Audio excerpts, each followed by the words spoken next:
অনেক লোক আছে সুদ খায়, মানুষের হক মেরে খায়, ও নিজের বউকে ধরে মারে, আবার মসজিদের কমিটির পদে আছে, এগুলো কি ঠিক?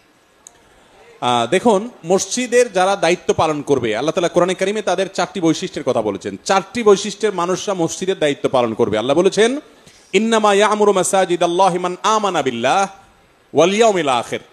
আল্লাহর ঘর আবাদ করবে ওই মানুষরা যারা আল্লাহর প্রতি ঈমান আনে এবং আখিরাতের প্রতি ঈমান আনে। ওয়া আকামাস সালাহ, এবং সালাত কায়েম করে, বেনামাজি হতে পারবে না। এবং ওয়া আতাজ যাকাহ, যাকাত আদায় করে, যাকাত আদায় করে যদি যাকাত দেওয়ার মতো থাকে। ওয়ালাম ইয়াখশা ইল্লাল্লাহ, আল্লাহ ছাড়া আর কাউকে পরোয়া করে না। আমি মিরপুর মণিপুরে এক মসজিদে অনেক বছর ছিলাম। আমার মসজিদের যিনি সেক্রেটারি সাহেব ছিলেন, অনেক আগে দুনিয়া থেকে চলে গেছেন, আল্লাহ বেচারাকে মাফ করে দিন।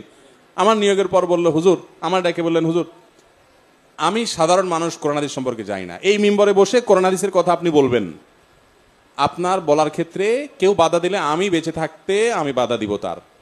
আপনি কোরআন হাদিসের অনুযায়ী, আপনি যদি কোরআন হাদিসের বাইরে কথা বলেন তাহলে আপনাকে আমি বাধা দিব। এই চুক্তি আজকে আপনার সাথে আমার হয়ে যাক। আমি কোরআন হাদিস বুঝি না, কিন্তু অন্য ওলামারা যদি বলে যে না আপনাদের হুজুর কোরআন হাদিসের বাইরে বলে, আমার যেটা স্যাটিসফ্যাকশন করতে পারে, আমি কিন্তু আপনারে বাধা দিব।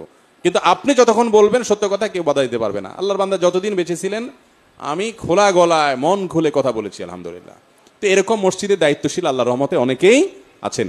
আমাদের আলী হাসান তৈয়ব ভাই মসজিদ